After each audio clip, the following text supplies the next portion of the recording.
नमस्कार, मेरा नाम धर्मेंद्र कुमार है और मैं राजकीय कन्या महाविद्यालय लालसोट में सहायक आचार्य के तौर पर भूगोल विषय पढ़ाता हूँ। हमने पिछली कक्षा में राजस्थान के पश्चिमी मरुस्थलीय प्रदेश एवं अरावली प्रदेश का अध्ययन किया था। आज की क्लास में हम लोग राजस्थान के बाकी बचे 2 भौतिक विभागों का अध्ययन करेंगे, जिसमें सबसे पहले हम पूर्वी मैदानी प्रदेश का अध्ययन करेंगे। उसके पश्चात हम दक्षिण पूर्वी पठारी प्रदेश का अध्ययन करेंगे।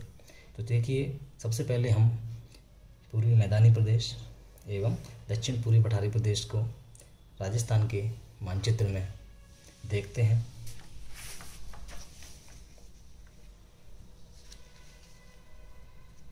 तो जैसा कि आप लोगों को इस मानचित्र में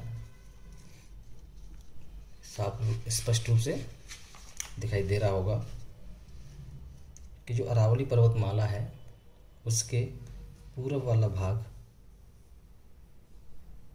क्या कहलाता है? हमारा पूर्वी मैदानी प्रदेश। और पूर्वी मैदानी प्रदेश के दक्षिण पूर्वी भाग में दक्षिण पूर्वी पठारी प्रदेश अब स्थित है। तो आइए सबसे पहले हम लोग पूर्वी मैदानी भाग का या प्रदेश का अध्ययन करते हैं। पूर्वी मैदानी प्रदेश, इस प्रदेश में एक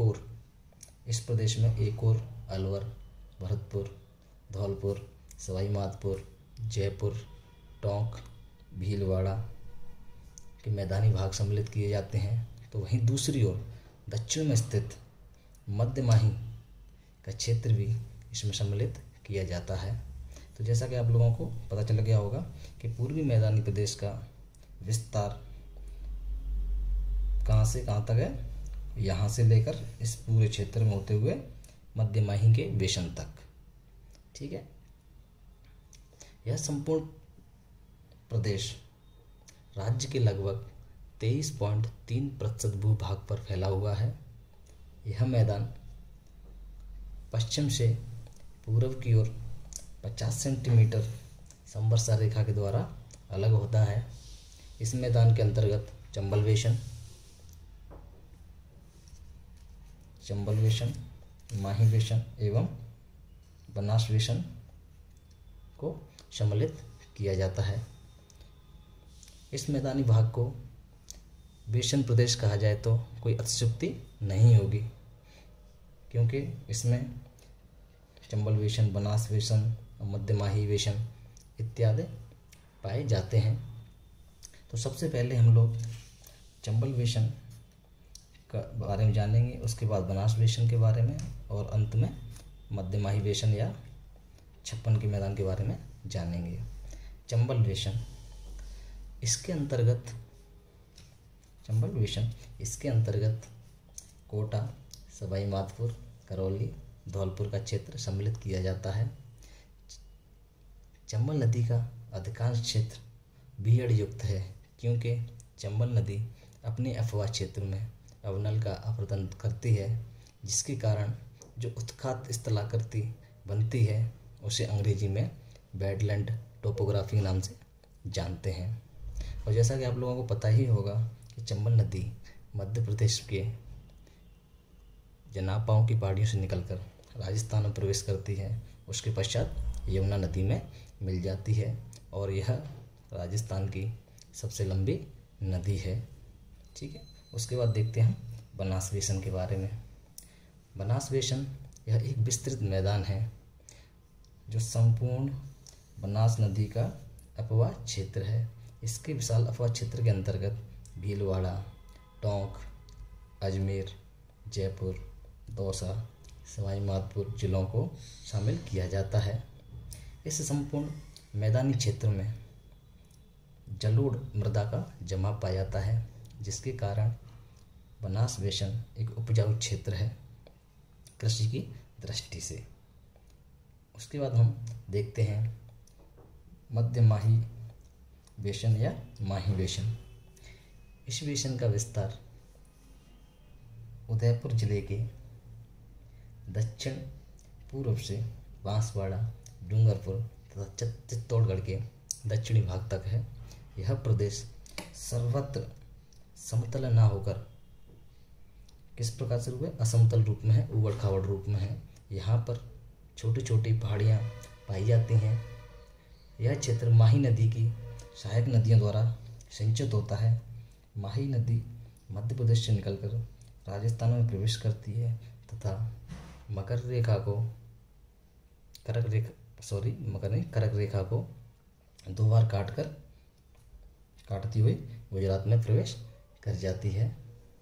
इस संपूर्ण क्षेत्र को स्थानीय भाषा में बांगड़ के नाम से जानते हैं या पुकारा जाता है।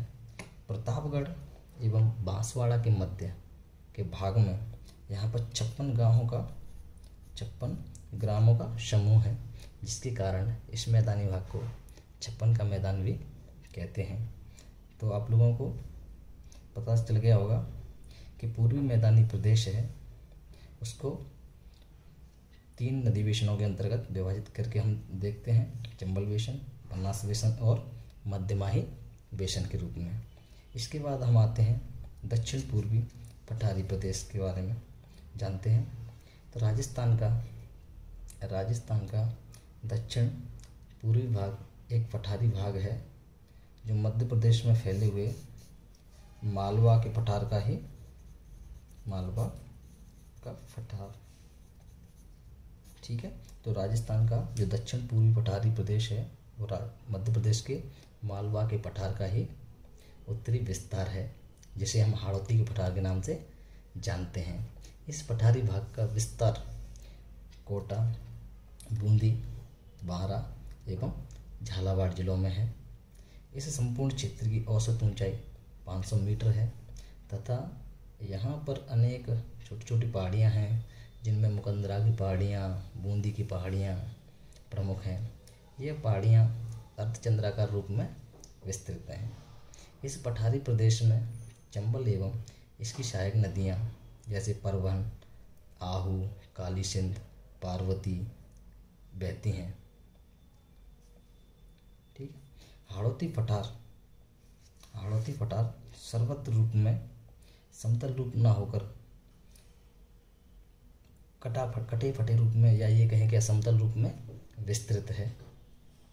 दक्षिण पूर्वी पठारी प्रदेश को 5 उप प्रदेशों में विभाजित किया जाता है, जिसमें सबसे पहले है अर्धचंद्राकार श्रेणियाँ, दूसरा है नदी निर्मित मैदान, तीसरा है शाहाबाद उच्च भूमि, चौथा है झालावाड़ का पठार और 5वां और अंत में डकगंगाधर के उच्च क्षेत्र।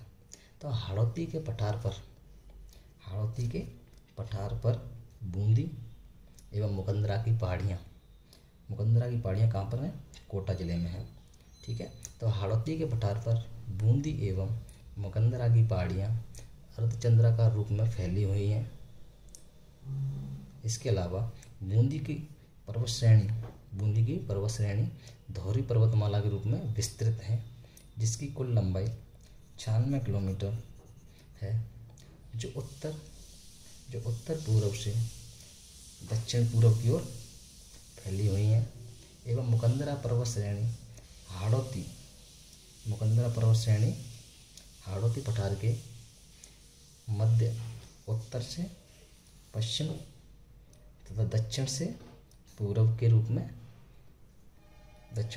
की ओर लगभग 120 किलोमीटर की लंबाई में फैली हुई हैं। हाड़ौती पठार पर चंबल की अनेक सहायक नदियाँ जैसे पहले मैंने बताया था, काली सिंध, पार्वती, मेज, परवन और इनकी अनेक उप सहायक नदियों ने इस संपूर्ण मैदानी भाग को या संपूर्ण पठारी प्रदेश को एक उपजाऊ मैदान के रूप में निर्मित किया है। इसके अलावा शाहाबाद उच्च भूमि का क्षेत्र बारां जिले के पूर्वी भाग में स्थित है, जो मध्य प्रदेश से लगा हुआ है। इसके बाद है झालावाड़ का पठार। दक्षिणी हाड़ौती पठार क्षेत्र झालावाड़ का पठार है, जो मालवा के पठार का ही उत्तरी भाग है। इस संपूर्ण पठारी भाग पर काली मृदा का विस्तार पाया जाता है। इसके दक्षिण पश्चिम भाग में, किसके दक्षिण पश्चिम भाग में, झालावाड़ के पठार के दक्षिण पश्चिम भाग में डगगंगाधर की उच्च भूमि है। यह समस्त क्षेत्र सामान्यतः 450 मीटर ऊंचाई का है। तो आज हमने इस वीडियो में देखा कि राजस्थान के जो बाकी बचे हुए ये दो भौतिक भूभाग थे, जिनमें पहला था पूर्वी मैदानी भाग, जिसको 3 भागों में विभाजित किया जाता है, चंबल बेसिन, बनास बेसिन एवं मध्यवाही बेसिन।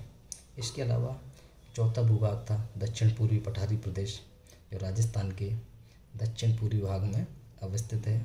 इसको भी 5 उप प्रदेशों में विभाजित करके देखते हैं, जिसमें अर्धचंद्राकार पर्वत श्रेणियाँ, नदी निर्मित मैदान, शाहाबाद उच्च भूमि, झालावाड़ का पठार एवं डगगंगाधर के उच्च क्षेत्र।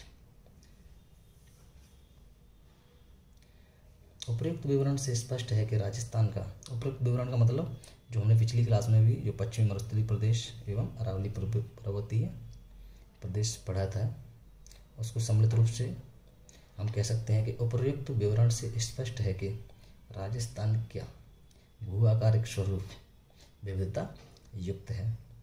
उम्मीद करता हूँ कि आप लोगों की समझ में यह टॉपिक आया होगा। धन्यवाद।